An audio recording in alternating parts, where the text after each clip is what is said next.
I know it's not always fun to like say, hey, we're having a pre-sale, because it seems maybe a little weak, or like maybe it's like a feeler to see how many people actually want an item. I've done pre-sales, obviously being, like I'm only like a year and a half into Train with Purpose, and I've done pre-sales in the past. I haven't done them recently because I'd rather just plan properly, and just have the inventory and trust that I'm a good enough company that somebody will come back and buy whatever's left over if it doesn't sell out right away. But I would encourage people to do pre-sales if you're going to be a dickhead and do like 3-4 month plus, turnaround times. Just be consistent with it, right? Yeah. And then deliver on your promise. Yeah. Like that may take some practice, but also understand as the business owner, like there's not going to be a lot of forgiveness if you fuck this thing up. Like we're seeing some of that happen right now out there where people are getting really pissed off. The thing that's interesting to me is that, like I said, I'm excited to talk about this because I'm not going to call out any like names really negatively, but there's some companies that our friends like recently have purchased from. And I was like, bro, I could have told you if you just asked me that I have a list of people that have had bad experiences with this company, whether they take too long to send you something, or they send an influencer something tomorrow while you're waiting months why don't you have it? on your paid product. God, that fucking fries me. Yeah. Fries me. I can't do it. And on top of that, there's companies that have showed me their shadiness. People have like showed me shit that they've done and like sent it to me and be like, bro, are you just going to stand for this? I'm just like, look, dude, we can all coexist, but I'm not going to like affiliate myself with those people. And there's like a good amount of companies like that. And it's going to be like that because people just want money. Some people don't care. And I think that says a lot about some of these companies that like really fucking care.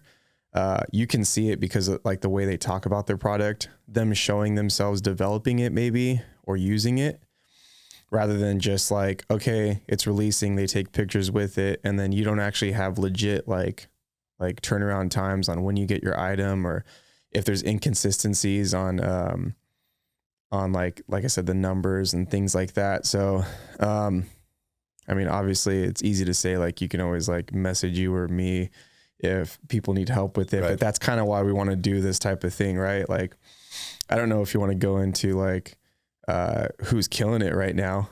Yeah. I mean, look, I mean, we're talking about sort of like what's out there, and circling back, I think it's good to talk about a couple of brands that are killing it and maybe compare and contrast against things that are maybe outside the genre a little bit or outside the industry to make it a little bit more relevant to, again, that person that's just kind of trying to figure out like, hey, I really want some of this gear. I really like what I see over here, but I don't know what to make of this. And I think there's some key points there that are pulling people into certain things. And those things, there might be other things there that are underlying that they're not aware of. And talking about the brands that are really doing a good job might make them more aware of, oh, maybe that's what I'm seeing in this company and I really like it. And I can back check this now and understand it. And I don't know if that makes a lot of sense. In my head, it makes a fucking great sense. But yeah, there are companies out there who do a fucking outstanding job. Yeah. I think one thing that I've noticed, taking a step back and looking around, because I'm a fairly small business, not just like the term, but actually like I'm a small business. So like, it's easy for me to be like, yeah, I get back to all your messages and emails today. You know what I mean? It's easy for me to say that. But if you have, 30 plus employees, it's a little different. I understand that there's more moving parts. But I guess with what I just said prior, before we talk about like who's killing it, is like taking a step back. I feel like when it starts seeming like some of these companies that you love and trust are getting like big time, like Showtime, there's probably a red flag. That's probably what that is, because how much hands-on development and quality control you think is really there if these people are now big time? Yeah. So I think I'm on the same page with you in that you're watching these companies like all of a sudden explode kind of overnight. There's companies that are sort of moving into these IPOs, right? And they're all of a sudden it's a public company. It started out as 3 guys. And then the next thing you know, like you see a little bit less of that, right? Of those guys. And now they're just the face, on the front of the brand, but they're not really, don't seem to be seemingly involved in any of these videos you're seeing or or with regard to product development and manufacturing. They seem to be hands-on at one point, but now it's gotten so large that they're having to take a step back. That is part of business growth, but I think there's things that could be red flags there. Like, wait a second, they're just basically putting their name on somebody else's product. And they're kind of, and now all of a sudden, so you got these two people that are sort of trying to grow together, but they're really like, where did this come from? How did this happen? And and I'm not trying to sound like a hype beast, like, oh man, you know, they're way too big. It's no longer hype. I can't fuck with that, you know, because I'm hype. I'm not saying that. What I'm saying is, like, actually, how much time do you think they devote to development and quality control if they're so large now? And also, things might look fishy because maybe somebody does make their shit and they put their name on it. Right? Yeah, totally. Like with massive companies or companies that are on the rise, right? Like if you have questions like that, ask them. That's how we fucking get more information. Right. I'm not trying to accuse people. I'm just saying, like, these things do happen. So don't think just because something's like super popular, like trust me, dude. Like, you guys know I love fucking Glocks, right? Really? And and if I was fucking hype, I'd go buy something different. Yeah, because that's like the most consistent fucking thing.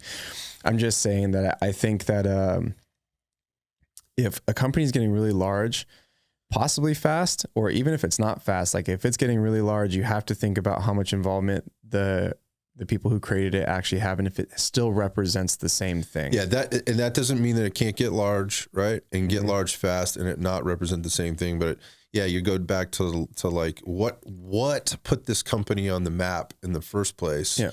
And I think a lot of times, particularly in this industry, because of how it's being marketed and how it has been as of lately, particularly in the, I guess in just firearms, outdoorsman type gear, there's always a face. There's always somebody behind it. That's not a new thing.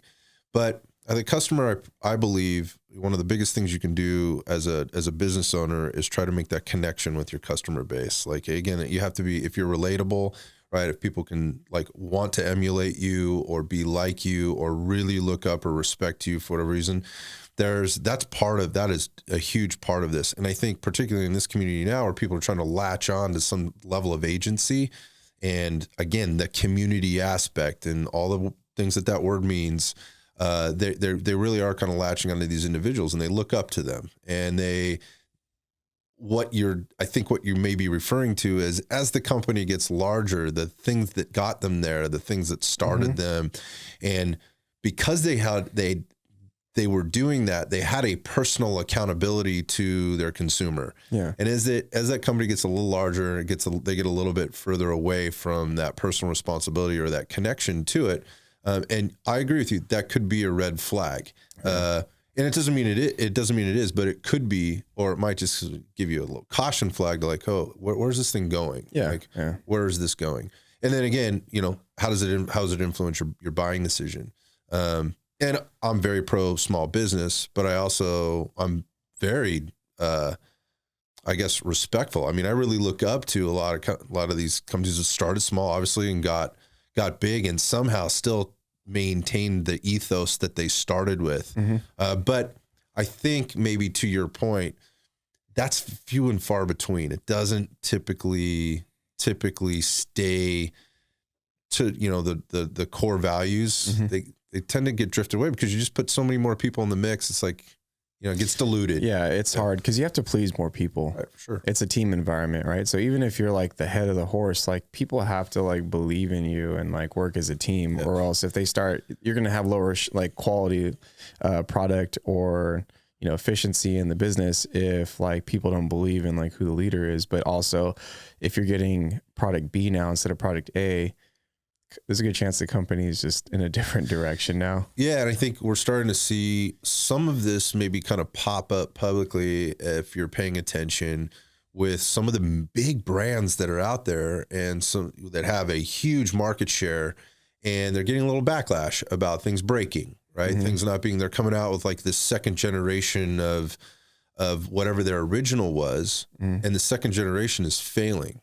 But the reality of it is it's the first generation of the second generation. And this is just the guy I am. Like, I never buy the first generation of everything. I let everybody go out and fuck with it. And break it. And literally the only time I buy first gen anything, because I'm exactly the same. Doesn't matter how loyal I am to a company. I'm not going to buy the first one if it's like actually something I want to keep. But for the reason of like reviewing and data collection, that's the only time I buy first gen anything. Like you're right. You don't want to buy first gen. It's unless, just me. Yeah. But there's so many people on the front, like, I want the newest shit. And I see it all the time. They spend thousands and thousands of dollars on the hype. Oh, the new thing is I've just never been like that. I'm just not wired like that. So I don't get excited about it. You know, the new shoes come out. Oh, I gotta have the new shoes, the new tennis shoes. That shit blows my mind. I'm like, I'm not excited about that at all. Like, that's funny that you say that, because I feel like the new release. I don't know if I'd say it's a problem. I don't think that's like the right word. But there's definitely a thing that I've like poked all our friends about lately and posted like on social about it, like where the hype culture has gotten into two-way now, where people would be buying some like foreign made shit that's the same bullshit you get at Target, but it's got their brand stamped on it. Well, that's what I was referring to earlier. Yeah. And like only 100 made, you get number 46 out of 100, and then you spend double the price of your average shirt that's made by that same company that they went to, right? And then I'm like, oh, what does that shirt mean, dude? Yeah. Well, fucking, it's foundations, dude. It's right. We donate. What are you donating to? Well, I know they donate to a good cause. Oh, who's doing it? Ex Green Beret. Wait, did he prove that? Or no, actually, wow, he didn't prove that. Oh, well, shit, where's your money going, dude? Who are you supporting? Who are you actually giving your money to? Yeah, and so it's not really, so why the shirt again? Well, because it's to a good cause, but really it's status, or it could be status, or it's FOMO. Dude, I don't want to be the guy that doesn't have one. Yeah, it's actually just a part of us as humans for some reason, dude. It's weird to me. I'm kind of a dick about it, and maybe I'm like snobby, but I can't fucking stand it. I think I understand it. In that, again, like I want to kind of, it's fresh, right? It's new, and I want to always have the new, whatever that is. I understand it, but I can't get behind it. It's just not me. But again, now we're in this place where there's so much happening. Like things are being, they're just, again, being innovated and released constantly. And there's all this noise. There are a lot of opportunities for the new fresh thing to be out and people to want to gobble it up. And I think what we're seeing is, at least this isn't a negative thing. It just is what it is. You're starting to hear people go public or be vocal about, wow, well, this product actually really sucks. I'll stick with my old generation, right? Or that t-shirt release that they do 3 times a year and you can get one of 100 just doesn't have the same sizzle to it as it did before, because people are like, yeah, I'm kind of over this. And so companies and manufacturers are looking for new ways and to get people to be excited about their products. And I think that's good. It's pushing, the envelope a little bit, but it's also, again, you're starting to see holsters break, lights break down, right? Things fall apart.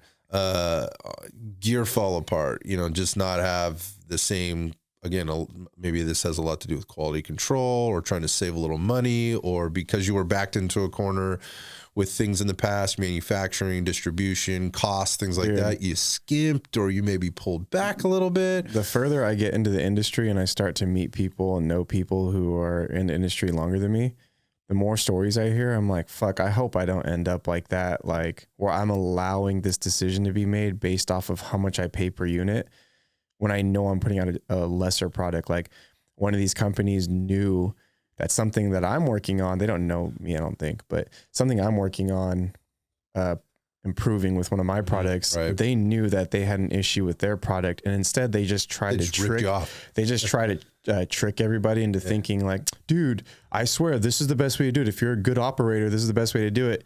And then come to find out, somebody who works in the same manufacturing space as them is like, dude, they just didn't want to pay the extra amount per unit because they're already the most expensive in their class.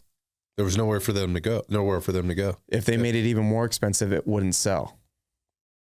They're already the most expensive, but they sold you something knowing it was going to give you less options as a end user. Right. And they're still the most fucking expensive. I hope I don't end up like that. Just like I told you, the holster I bought, one of the companies I love. I fucking love this company, dude.